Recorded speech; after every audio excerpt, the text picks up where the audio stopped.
салом бинандагони хабар тиҷи, ман Набиҷон Юсупов бо шумо мебошам. Дӯстони азиз, лайк монданро фаромӯш накунед ва ба канали мо обуна шавед.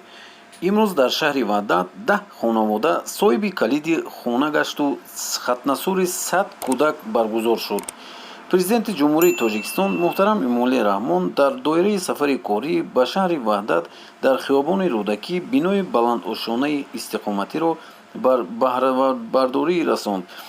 бино бар гузориши китоботи раиси ҷумҳур, сохтмон аз 13 ошёна иборат буда, аз рӯи таҳр дар қабати якум ва таҳхонаи он тарабхона бо 105 ҷойи нишаст, нуқтаи фурӯшӣ, сару либос, мебел, маводи консервярӣ ва рӯзгор, ошхона, мағозаҳои қаннодӣ иборат мебошад. дар маҷмӯи ҷо 20 маркази хидматрасонию тиҷоратӣ ва як коргоҳи хурди дӯзандагӣ бо таъсиси 40 ҷойи корӣ сохта шудааст. ин сохтмон аз ҷониби соҳибкори ватани Абдуҳалим Қодирзода бунёд шудааст, омадааст дар хабарнома.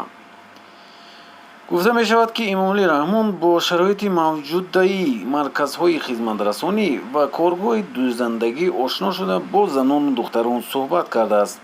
китоботи раиси ҷумҳур мегӯяд, бунёду барқарорсозии корхонаҳои хурду бузурги истеҳсолӣ, таъсиси ҷойҳои нави корӣ, бароҳ мондани истеҳсоли ватанӣ ва ба ин восита беҳтар намудани сатҳи зиндагии аҳолӣ яке аз ҳадафҳои асосии роҳбариятҳои олии давлат ва ҳукумат мамлакат ба ҳисоб меравад. ба гузориши манбаъ, дар тарабхонаи навбунёди бино бо мақсади татбиқи сиёсати раиси ҷумҳур хатнасури 100 нафар кӯдакони ятим ва оилаҳои ниёзманд баргузор гардидааст. ба кӯдакони хуштоле аз номи Раҳмон тӯҳфаву шириниҳо тақдим карда шудааст.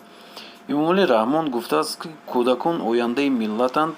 маҳз ба ҳамин хотир давлат ва ҳукумати мамлакат барои беҳтар намудани шароити таълиму тарбия ва нигоҳубини наҳамаҷониби онҳо иқдомҳои шоиста амалӣ менамоянд, то онҳо ҳамчун насли босаводу худшинос ба камол расанд ва оянда дар пешрафти Тоҷикистони азиз саҳми арзанда гузоранд. манбаъ афзуд, ки бино дар маҳсулоти умумӣ 25571 метри мураббаъ қомат афрохта аз 297 хонаи 1, 2 ва 3 ҳуҷрагӣ иборат мебошад. Президенти Тоҷикистон бинои муосири истиқоматӣ ва марказҳои хизматрасонию ба сокинон табрик гуфта, ба 10 оилаи ниёзманд калиди хонаҳои истиқоматӣ супорид.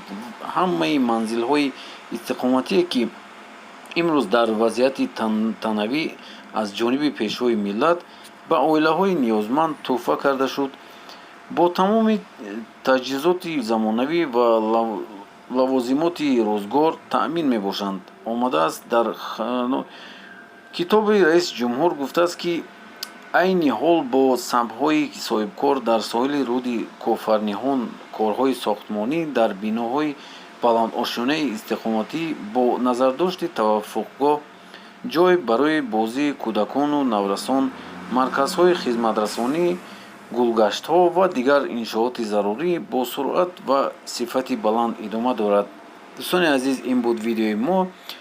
лайк монед ва обуна шавед ба канали мо. ҳатман нависед дар комментария дар ҳақиқатан чӣ рӯй додааст дар